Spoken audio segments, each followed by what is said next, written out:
Welcome to the Skiffy and Fantasy Show's Mining the Genre Asteroid. This is episode number 5 of a show where older, overlooked genre gems are dug up and discussed anew.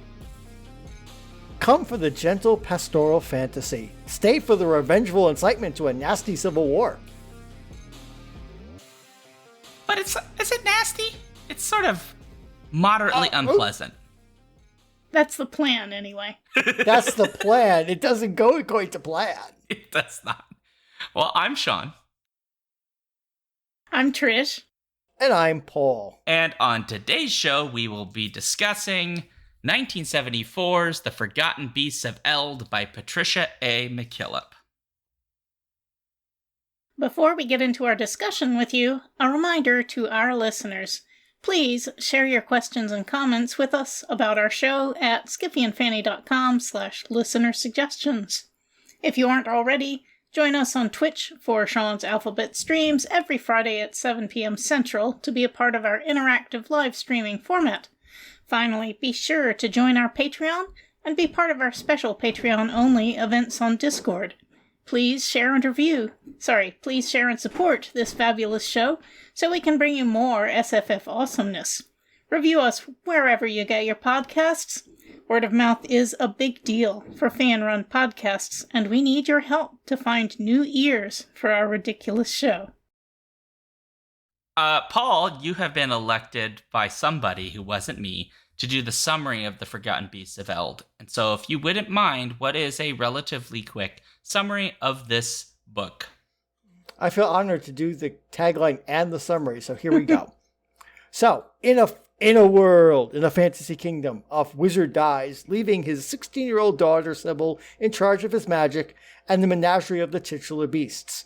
She's happy to live alone with her mountain animals on the lonely mountain until a baby is literally brought to her doorstep. Turns out the baby is the son of the local embattled king. Baby grows up, gets curious about his father. Father gets nervous about Sybil as a wizard and seeks to control her with the aid of another wizard, Mithrin. That goes badly, and Sybil seeks revenge against King Dreed and makes a mess of things in the process with a terrible civil war. And also, there's also a slow burn romance between Sybil and one of Dreed's rivals. Yeah. It's a romance. There's lots of things going on. There's a lot going on. Well, great. I think that covered the bulk. Yeah. So where do we want to start, y'all? That's the major. I was surprised at how hard this book went. I've read several other of McKillip's books, namely the Brittle Master of Head trilogy, which ends with Harpist in the Wind. And certainly a lot of interesting stuff goes on in that, but I don't remember being horrified at things about to happen and engrossed in the revenge tale that this turned into. This had some really tough themes in it. Obviously the primary thing that horrified me was the attempted mind control and subjugation of Sybil, but it doesn't ever really quite address the fact that she is mind controlling the beasts during most of the book. It does kind of, sort of, when she's thrown off Mithrin. And, well, Mithrin has been dealt with quite bloodily. I think she kind of has a moment of self-revelation there for a moment there that she realizes, oh, wait, I'm doing this. Do I do the same thing to these beasts that he and Dreed were going to do to me? And then kind of forgets about that till towards the denouement where she just wants to set everybody free. Yes, we've gone into spoil territory at the 5-minute mark. Sorry. Live with it. So So she has it takes her a while to actually come to that realization that, oh wait, I'm doing to these beasts what Dreed and Mithrin were going to do to me. But it takes a while for her to actually, act on that. Yeah, but she has to have her revenge first. The thing it's not quite the same. And I think there's a bit of an equivocation going on. Because the one image that sits in my mind as you're saying this was Guild, the dragon that they have. When she brings Guild to her lover's home, we'll just leave it at that. We'll probably get to the specifics later. She basically asks him if he would like to do it. And she doesn't necessarily do that for every single character. To move to the other place. Yeah, that there's some degree of consent there. It's more murky, and maybe some of that is because they're technically sentient magical creatures, but they're also animals, and so maybe the story doesn't go quite as aggressive with them as it feels more insidious, or sinister when Dreed does it. When he's doing it, it feels much more like a violation. It absolutely is, and I want to get more into that. Sure. So Dreed meets her as a consequence of her allowing the baby that grew up into a 16-year-old or whatever, and wanting to meet his father. So she, the father comes to her tower and but he doesn't just come to her, she summons him. Yeah. She uses her magic to get him to go there, which is interesting. From the get-go, she might be only the daughter of the Great Wizard, because except for the one creature, the Blamoir, all the others were bound by her father. But when push comes to shove, she's a very dangerous wizard, and she basically gets Dreed to come to the mountain with her magic. She moves him like a chess piece, and he both fears her and sort of falls in love with her. But because he had a marriage go bad before, he's absolutely determined to control her. Well, first of all, he asks her to come be his wife, and she says, no, I like it here on my lonely place. And that's when he decides to get another wizard to erase the part of her mind that was objecting to leaving and living with the King Dread. And so, it's the worst kind of violation, because the plan, Dreed's plan, was to have the rival wizard, erase the part of her mind that would have objected, and so she would have been a smiling, subservient wife for the rest of her life. Even though, by this point, Dreed knew that she was in love with someone else, even though she said, look, just don't erase this part of my mind, and I promise I'll come and marry you anyway. He was just absolutely determined to totally control her and have her under his thumb. And it's really, it was a horrific thing. I totally understand why she wanted horrible revenge upon him for trying, not just threatening, but actually absolutely trying to carry out that horrible plan. Yes. Yeah, because the level of violation there is to take all aspects of her free will. Yeah. And then make her... remove her consent entirely. Yeah, and in contrast to Corin of Searle, who is the first suitor of the story, if you will, who is telling her, I love you and I like you and all of these things, but he asks her to do things, but she says no, and he's like, please, and she says no, and then he's like, okay. There's multiple points when she basically rejects him, and he says, that's okay. And there's a moment in there too where he says, something to the effect of even though she said no to him, you're still gonna come if I call for you and I need your help. And he's like, yes. And she's like, why? And he's like, I don't know, but I just will. And that's it. And so there is a more of a selfless component to Corin that right.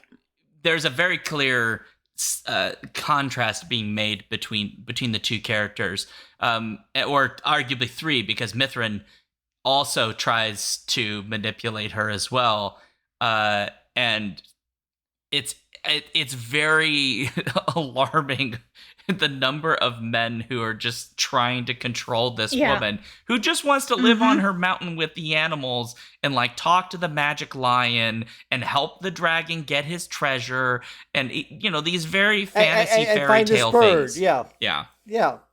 I mean that's why it's my tagline. It starts off as nice and pastoral. She lives on this mountain with these creatures. She's having a good life, and then a guy and a baby show up on the doorstep, and that ruins everything forever. Yeah.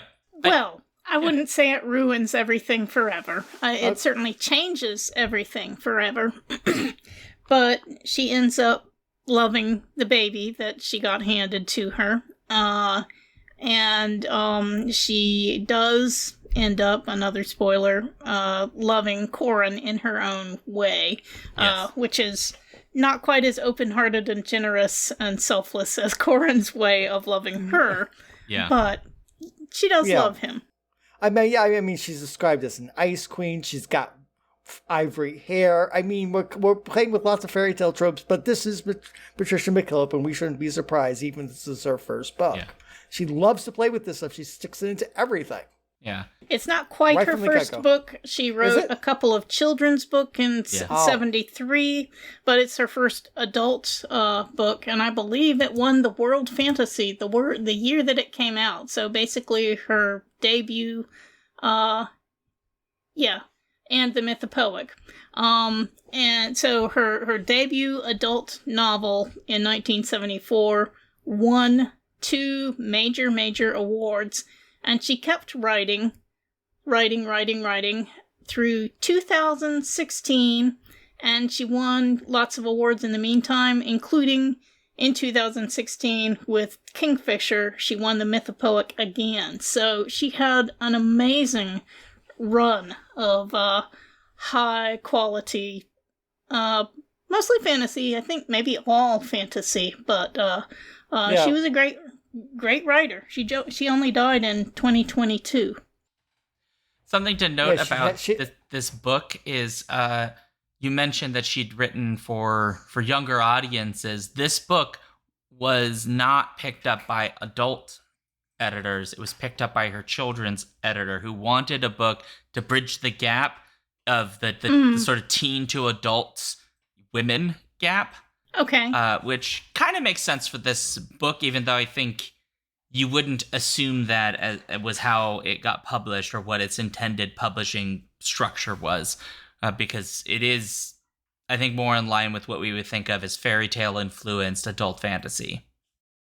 Yeah, and this is certainly a book that could be read by children and certainly be by YA readers. There's I've reviewed a couple of things for Skiffy and Fanty blog lately that have child protagonists that I definitely say children should not read this book. Oh God, yes, indeed. But this book, I'd be comfortable handing this to pretty much anybody. Yeah, I think a younger audience could probably read this because it's not terribly explicit in the ways that certain elements are discussed. There is a comment question in Configuration Queen has this, which is why so many men trying to control this woman? Is it desire of beauty, power? I'll just mention that Mithrin, I think, is power-oriented because he specifically says he did love a woman that he thought was beautiful, and then something happened to that relationship, and that's not his interest in her. But I'll let other people talk about maybe some of the other men that want to control her. I guess it's mostly Dreed. I think for Dreed, it's both. He's scared by her power, and then he wants to use it to beat the rival kingdoms. But also, he talks about, he I think he actually says, well, he certainly says he wants her and that she's beautiful. I don't remember if he actually uses the word love. Paul, do you remember?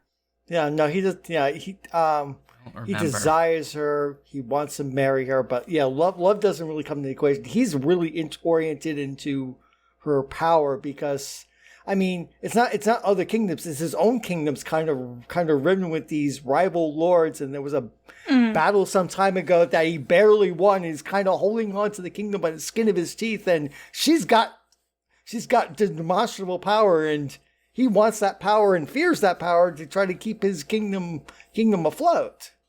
Because, one false move and things will go into civil war. Oh, wait, they do, because she decides to use her power and not even subtly at first, not just, she doesn't unleash her beast. I mean, she basically gets people on side of the rebels by basically saying, hey, I'm supporting the rebels. And they say, right. Oh, we're going to support you now. Right. Well, she basically, she barely escapes from the attempted mind rape and domination and subjugation that was planned for her. And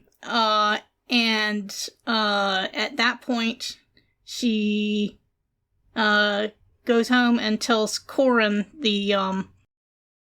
the guy from the other kingdom, that, okay, I'll marry you after all.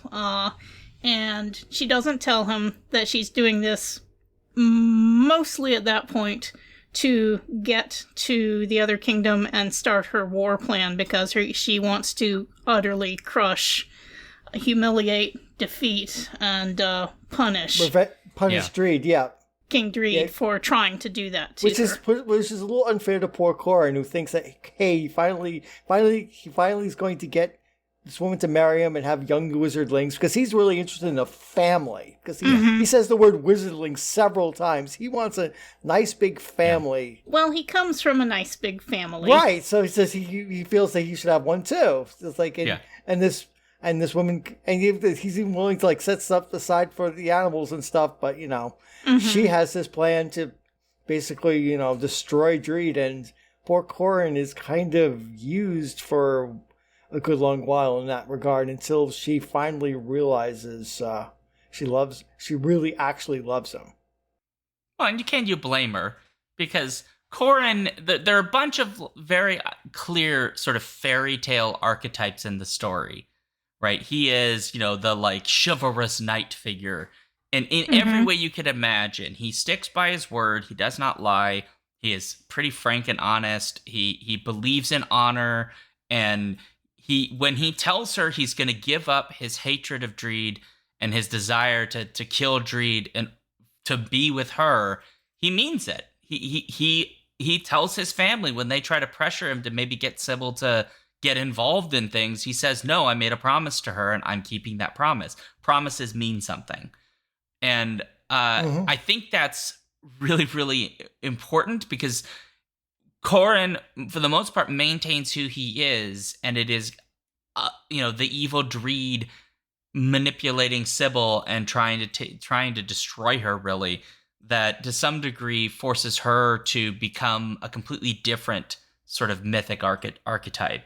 Right? She goes from being the strange woman and the strange wizard lady that lives in the mountains to, the terrifying sorceress, essentially.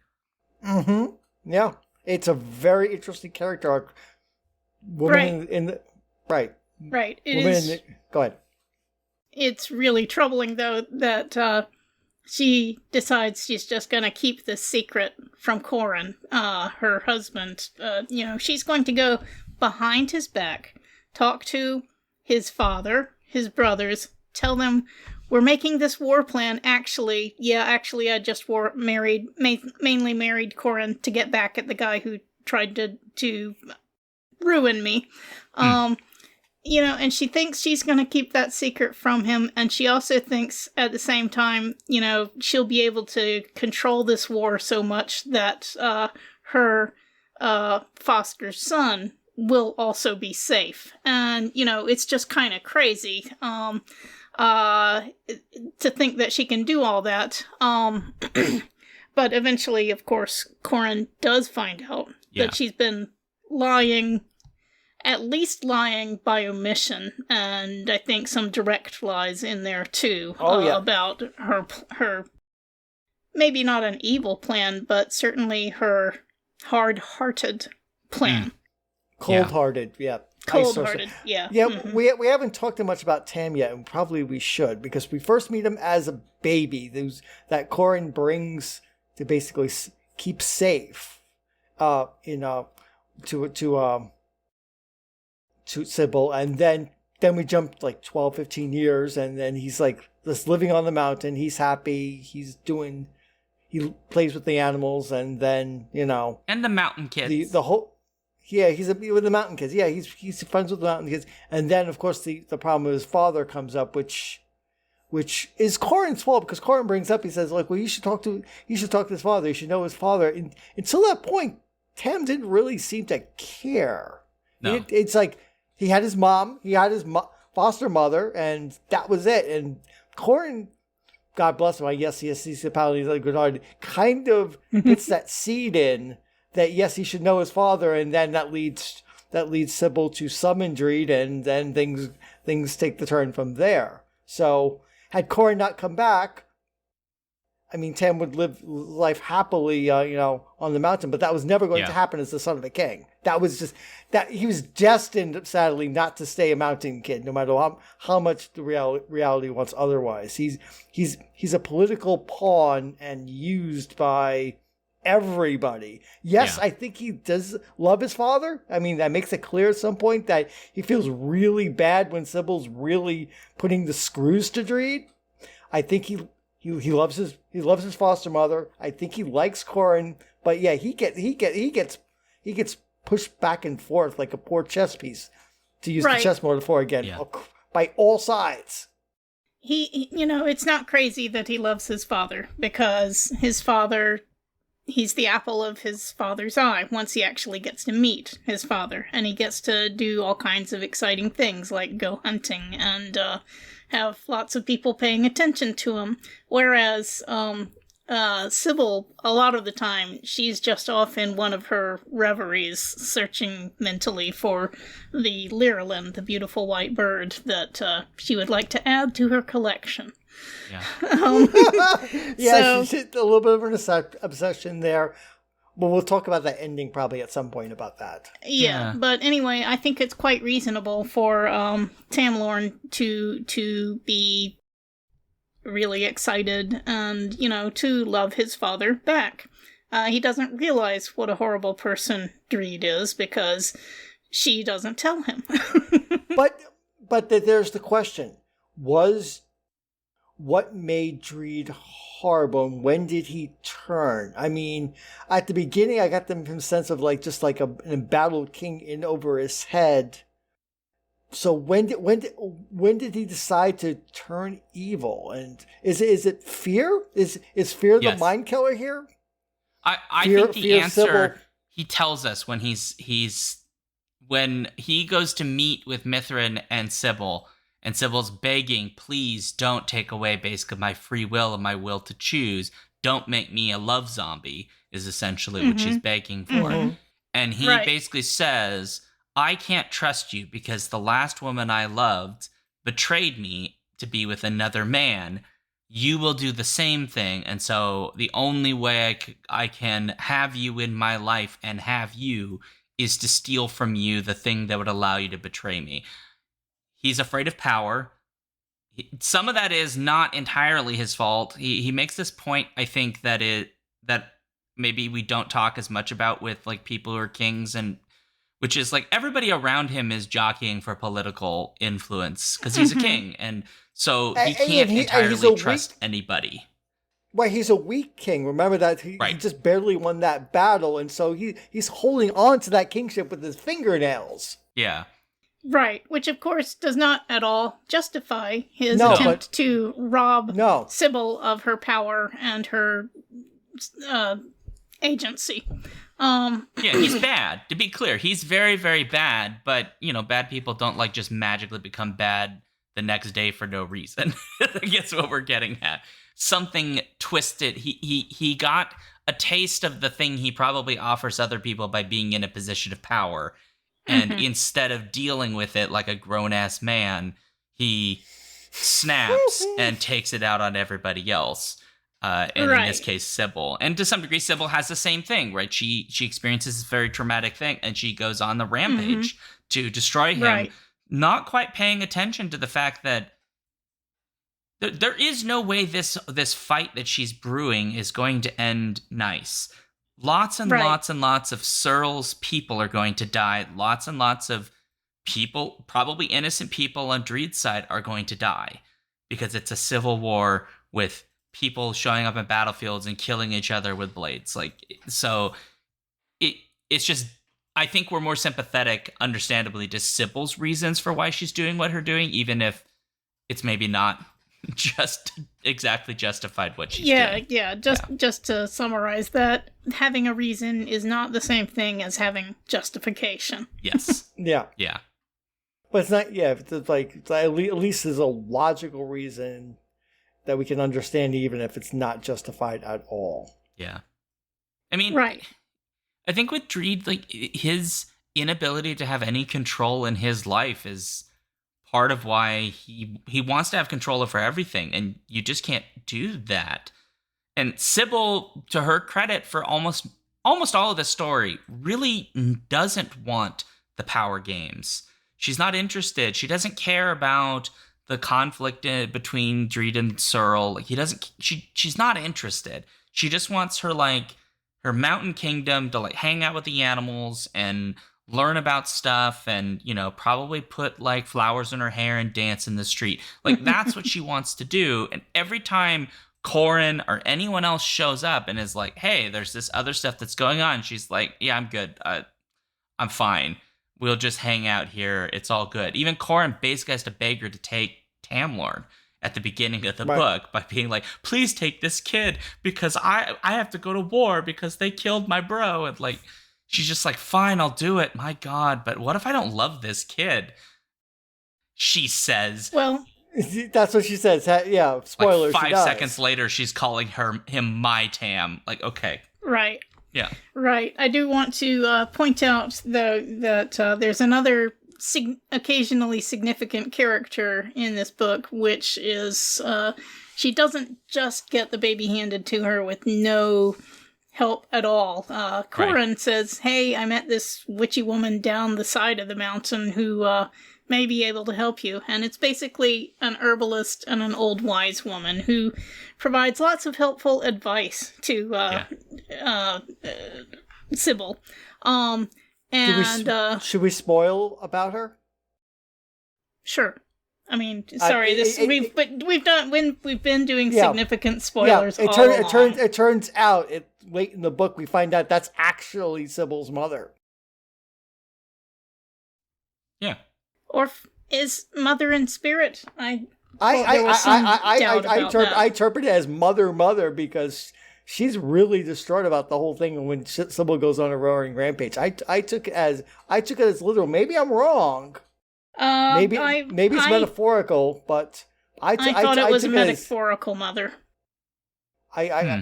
Because we don't otherwise know who her mother is. We don't get introduced. It's just like she's introduced. She's introduced the 16-year-old daughter of the wizard of the mountain. I thought Malga was actually the mother. I could be wrong. I might have two surface of reading, but yes, she's important to. Hey, yes, she as long as she gets onions, she'll help take care of Tam. She's very easy to please. I just want some onions and a turnip, and and I'll make stew. Which kind of goes to my whole idea that this is actually her mother, and just not admitting it. Yeah, at the very least, very clearly a mother figure in the story. No, very clearly a mother figure, a sort of a counselor, and gives advice, especially when Sybil goes off the rails. Stop that! Stop it! You're doing bad things. Yeah. Could we? So Stephen a little while ago was like, "Oh, did you all remember all the beasts? Could we talk about some of the beasts? Because there are We quite could talk a few. about the. We could talk about the beasts. Sure. Who's your we have favorite? the Black Swan. My favorite. I want to say the Blamor for spoilery reasons, but I'm a fan of Guild. Dragon. Yeah. Dragon just really kind of loves treasure. Sybil really just wants something to get treasure. She eventually spends some of Guild's money, to do things. Terra's also good because Terra's like I'm just gonna be loyally do what you tell me to do. If you want me to just go and protect Tam in the sea, that's what I'm going to do. So I kind of admire Terra Falcon is kind of very much the most heroic of the beasts. Like I'm just going to protect this kid no matter what. Yeah. He does. What about you, Shaun? What about you, Trish? I agree that Guild is fun. Because he's a dragon and he gets to be a thing you have to figure out how to reason with, and that is not an easy task to do because dragons operate on different timescales than the rest of us. But I liked the various cats probably the most. I found in the book where Malga actually says it. Oh, my feet. I am Melga, Sybil's mother. She says it directly. On page 36 of my ebook, it says, Ogum called to him the oldest daughter of the Lord Horst of Hilt as she rode one day too close to the mountain. She was a frail, beautiful child woman, frightened of the silence and the strange, gorgeous animals, blah, blah, blah. She bore him one child and died. The child, unaccountably, was a girl. Okay. There's a Oh, okay. Then later on she says, I'm the only mother she ever had. Yeah, okay. So it's hold not on, literal. Paul. Just remember that this may not be a reliable story. It is a fairy tale. Mm. That's also true. It's like having the witch as the mother. Mm-hmm. Yeah. So the unreliable narrations. Entirely Sybil doesn't even know her own heart half the time. So that's good. That's a good point. Jules Lyon basically speaks in riddles for most of this, so I'm not entirely sure anyone's interpreted what he said correctly ever. So I wanted to bring that up for a second. Yeah. Because you've both read other books by McKillip. Mm-hmm. I haven't. You've read the Riddle Master of Head, right? I've read the trilogy. I'm wondering if this is set in the back history of it. Because, as I recall in Riddle Master, wizards are kind of like gone. They're like gone and forgotten about. But in Riddle Master, the lord of each realm has a magical power that lets him kind of know what's happening with each person in it. It's kind of like a force master, the force flowing through his realm, and he knows it. And I don't get any hint of that here in this. Kings are just kings, and wizards can't call to creatures, but it's not like they feel a magical connection to every creature in the land. That's true. But in the Sirin the Boar says at one point, the Riddle Master himself lost the key to his own riddles one day, and I perked up. I was like, "What? Riddle Master? Yeah. What? Really?" Yeah, that's a good point. It did mention the Riddle Master. So I wondered if that was a reference. Maybe this is later than those books. Maybe. I don't know. Maybe. Yeah, so I got excited. Like, is this in that cinematic universe? I never realized this all the time. This is a secret fourth book that I only read now. Well, if so, it's in no way mentioned anywhere in the wiki. So, because I was genuinely curious about, this is one place you could go to find out about awards, and it's not a thing that's mentioned. I wish I had read this years ago and come up with that, so I could actually have asked McKillip that question. That would have been good. She used to come to 4th Street Fantasy. Her and her husband. Cool. Yeah. Neat. So I met her, but I never read this book. I never could have asked that question. So, sadly and tragically. Interesting. Well, I thought that Sirin the Boar was really great. because he's fun.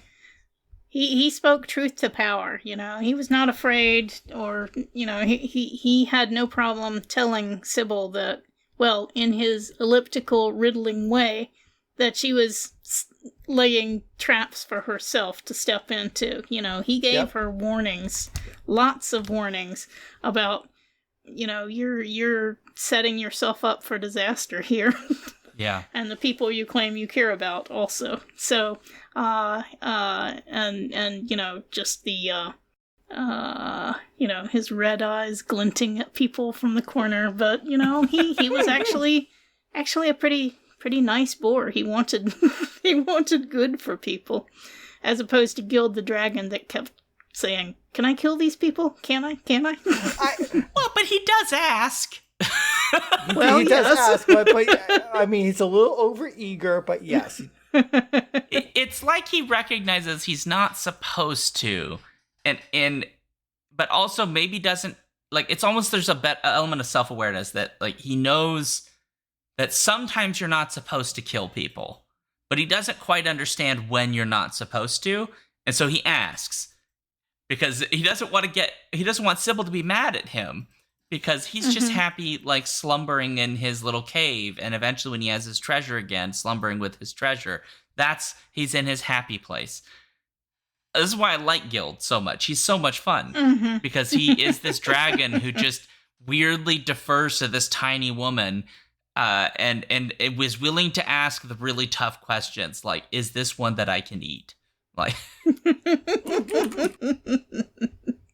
And he's never terribly disappointed, which I also found really interesting, because you would think a dragon would be disappointed about not getting to eat. But not so much. And he doesn't kill Corin, by the way. Yeah, I mean, he does rough him up, but he doesn't kill Corin. He doesn't kill Corin, right.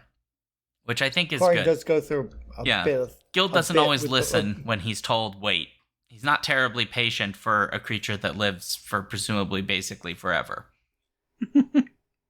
Which I do find funny. What about? Let's talk about Blamor, because Blamor is the only creature that Sybil herself summons. All the others she inherits, but Blamor is like, I've been called. Sybil's like, really? What?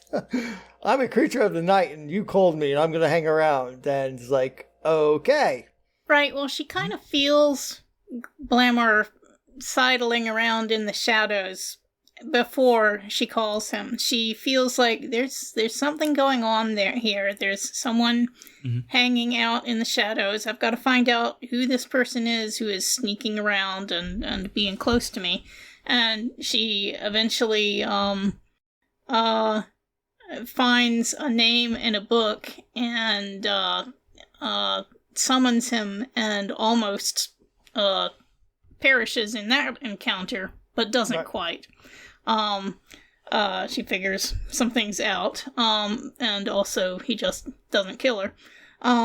But I thought it was really interesting that here comes another book spoiler, because he was a creature of the shadows. When Mithrin the wizard was combing through her mind, gaining all her secrets, he missed that one because shadow creature, she just didn't think about him a lot or something. Anyway, somehow he missed that piece of her history, and so she was able to draw on that to save herself from the mind rape that she was about to undergo. Yeah. And in some ways, Blamor is the most powerful of the group, because, I mean, Mithrin, like, basically, like, freezes, like paralyzes Falcon. He's like, he's I mean, he makes the point that he's been around for hundreds of years. He's powerful. He's seen it all, and Blamor basically curb stomps him. I think curb stomping is a little too nice. It wrings him out like a sponge. Yeah. I mean, Mithrin didn't see it coming. It's like, I mean, his arrogance and power. Yeah, he's a big, powerful wizard, but Shadow Demon, sorry, no, you lose. Yeah, Blamor's referred to as the incarnation of the fear men die of. Yeah, I don't exactly know what that means, but yeah. Also, he's also the Lurelin. Now I'm going to mention it. The other At the side. end, it turns out that's the other side. But we don't get to see that until the very end. What she's searched for all this time has actually been there all along, which is very much a metaphor for this, but kind of like the love for Corey. It's like been there all this time. She just had to see it. Yeah. Open her eyes. Well, the duality is not something that would occur easily to most people. There's this horrible shadow monster, and also this beautiful singing bird. So it's the duality is presented, but not really explained, I would say, of this creature. But it feels good. It feels right. But, it's kind of a mystical thing that doesn't really get explained. And then we got Mariah. Oh, the cat, yes. Yes, the Lady of the Night, as Corin calls her. The lady of the night, yes. Yeah. Right. She is a huge black cat with a sweet silken voice and teeth like honed polished stones. Nice. Gorgeous. There's a lot of beautiful language in this book. Oh, yeah. It's very it's really a pleasure to read. It's kind of an old-fashioned fairy tale feel to it. Yes. And I wouldn't say that the themes are darker than fairy tales, because a lot of actual old fairy tales, as opposed to the Disney-fied versions of them, a lot of the actual old fairy tales are very dark and grim. So it's not like it goes away. I see what you did there. Yep. Not with two M's, though.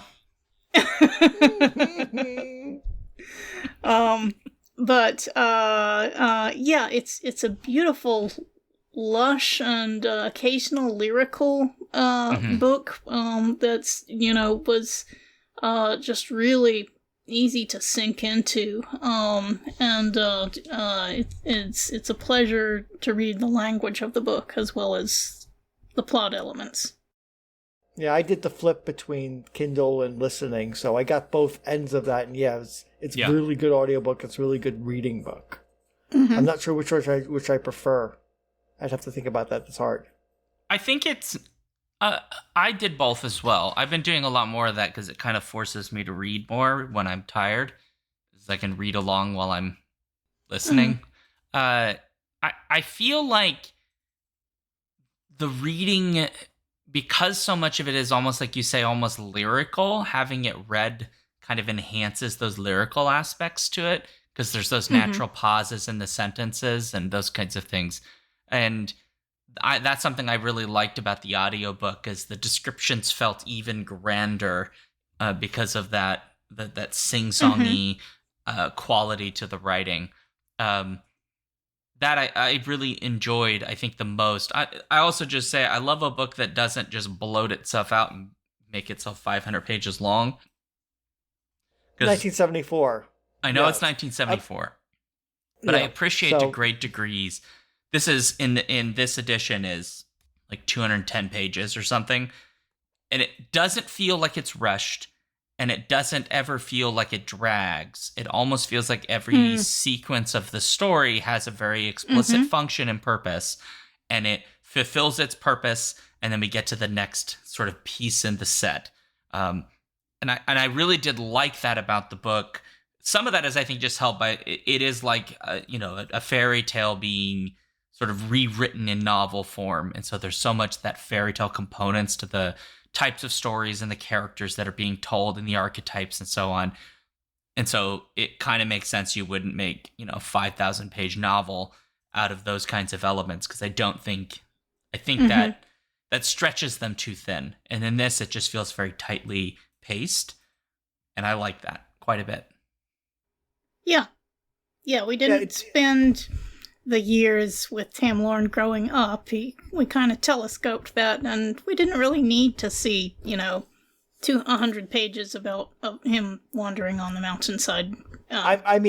Today, a writer would probably do that. Right, they'd have, like, Tamlin as a perspective, which could be interesting.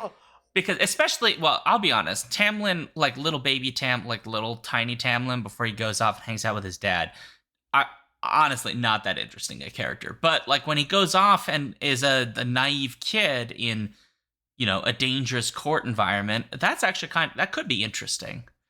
Mm-hmm. I mean, we find out what happens, but I mean, because he tells a bit to his mother, but it's like that would be something I would like to know more. There's another bit that right. Don't if get you told, want that, I recommend The Curse of Chalion. That's a whole lot of that book is about naive kids from the country getting sent to court and having to cope with that. Yep. Some of Sherwood Smith's stuff also fits that. Like, we're a country kid and we're in the city in this court. Oh, great. Yeah. One thing I did want to know a little more about, because it gets only told a bit, but it's important because it ties in with Mithrin, is apparently our wizard Sybil's been stealing magical books from wizards for all these years. Yeah. And apparently that's how Mithrin first found out about it, because she steals a book. She steals a book from her because she's trying to learn more magic, it gets a little under discussed, but it's like clearly she's just been going around stealing books for years. She learned that morality from her wizard dad, who took anything that he wanted. Now, Malga, the witch down the mountain, did manage to teach her some kindness as she was learning how to bring up a baby, but Malga apparently failed to instill ethics. Thou shalt not steal. Hold on. Sybil takes what she wants. Now, hold the fort. Mithrin's kind of a piece of crap, so I'm not entirely sure he deserves to have those books. Well, she didn't know that. She didn't go into his character. She just saw, I see book I want. I take book. She didn't. He's not the only wizard she does this to. She mentioned she's done this to a bunch of them, and not all of them are going to be Mithrin-like. Well, sure, but so far, all the wizards we've met have not been terribly nice. So... We three, yes. The father, the daughter, and Mithrin. Yeah.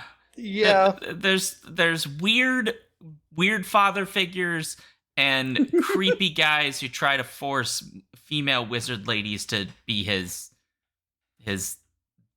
concubine thing. And that reminds me of something I wanted to come up. We've been talking about fairy tale, but the other thing this kind of reminds me of, and I got the idea from somebody. It's like this is kind of like an alternate Arthuriana sort of tale, because we've got wizards and courts and a lost heir.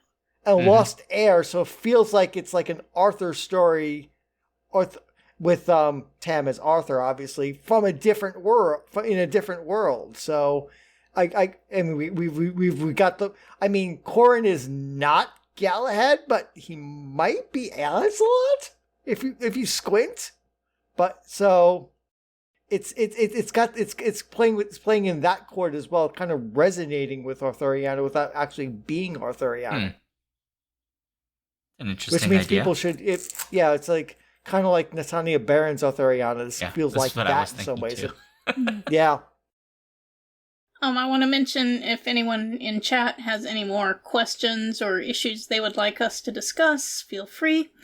I wanted to mention I read the book through Hoopla, and it had Hoopla actually, at least the contract that my library system has, had two versions of it, the original and a 50th anniversary edition that had forewords by Gail Carriger and Marjorie Liu, I think, and had some charming illustrations by Stephanie Law, so I didn't try the original. I went to the 50-year anniversary because I thought there would be some interesting stuff in it. And yes, I really liked the illustrations. They're very simple, old-fashioned fairy tale illustrations, kind of like, I don't know, the kind of things you'd see in George MacDonald's Curdy books or something like that. They're just very simple, or something like Tolkien might have drawn in his, except more earnest and less humorous. But anyway, just really nice additions to look at. Cool. That was the ebook. I got the regular ebook because I was able to pair it with that audiobook and just go from one to the other. Mm-hmm. I need to get into my library and start borrowing, but I bought this. Yeah, I have the Riddlemaster stuff somewhere on a shelf, but this I didn't have. So until the government takes away Hoopla, we should use things like Hoopla. Yeah. Oh God. Okay, I shouldn't have been. No, let's not go there tonight. Okay, that's fine. I don't know. I think we're kind of hit it. I don't know that there's a lot more to say. Yeah. Lovely language, interesting set of characters. It's Briskin. Briskin hits it. It has beautiful language. It is kind of fun having a story about a kind of weird wizard lady from the mountains having to go be among everyday people and finding out that it turns out when you just hang out with giant lions and dragons and things, your people skills are a little rough. So, but are the beasts really forgotten? They're never forgotten. Everyone kind of knows. I don't think the title is quite appropriate. It's more like they were legendary, and a lot of people may not have believed in them until. Yeah, because I think early on, it's like Corin's I don't know, I want to go up there because there might be stuff up there, but it's I don't think they're forgotten so much as legendary. Mm-hmm. There's some implication that maybe the cultures of the world have semi-forgotten them, but maybe that's what it's getting at. But I don't know. They're not as forgotten as I think the title would suggest. That makes sense. No, I was expecting something more forgotten, but no, our Sybil wants to stay away from the world, but the world will not let her stay away. Mm. Yeah, she's kind of forced out of it. Everybody's forced out of where they think they're supposed to be. Correct. Tam is forced into a position of kingship. Corin is forced to stop his vendetta against Reed. Oh, he's not forced. He chooses. He chooses. But in order to get what he wants, he's kind of... Yeah, that's not the same thing as being forced, though. Making a choice is not the same thing as...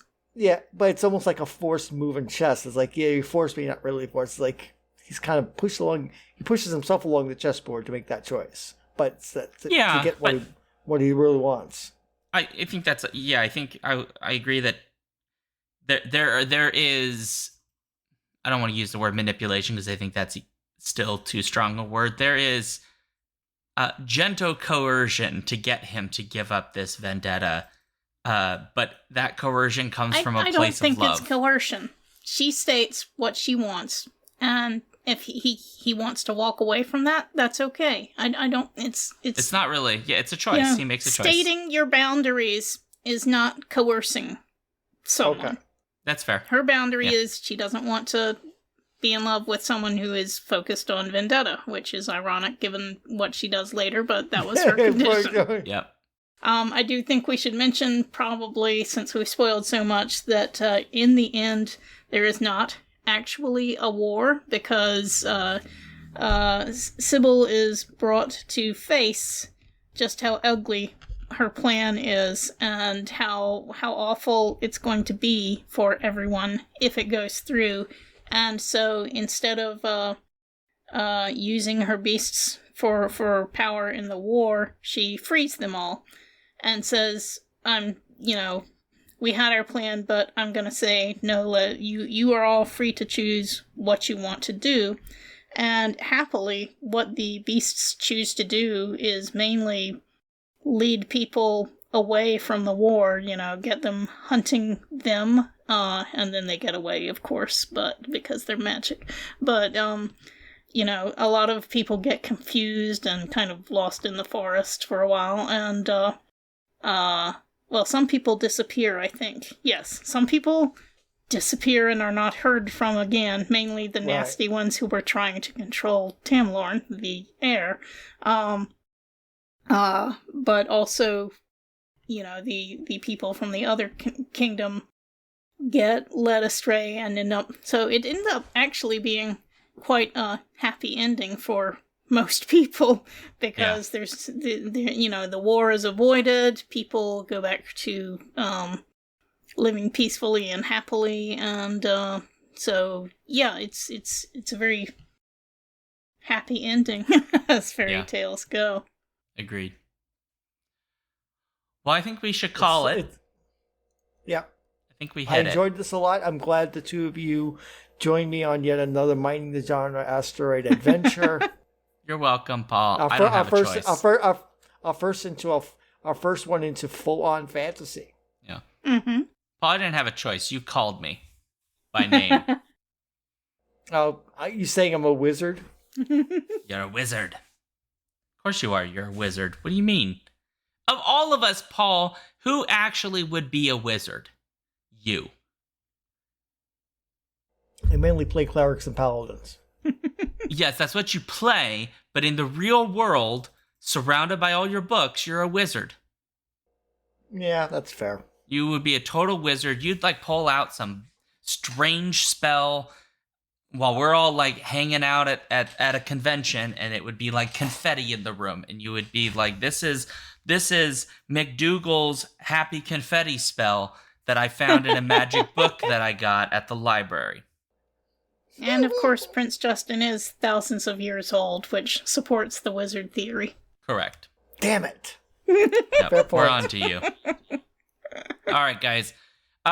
So thanks very much, everybody. This has been wonderful. So if you'd like to let us know what you thought about this episode, or you'd like to suggest books for us to cover for Mining the Genre Asteroid, because it turns out picking the next book is weirdly hard every time, you can always do that at skiffyandfanty@gmail.com. You can also join the Discord via our Patreon page, and you can talk to us there, which we would love to have you there, so please do.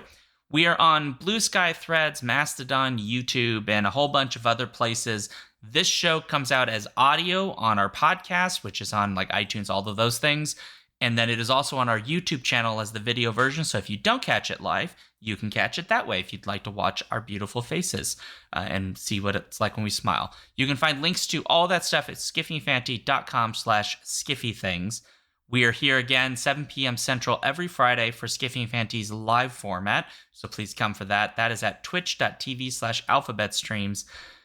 And if you like what we do, please go to patreon.com/skiffyandfanty and give us $1 of your money.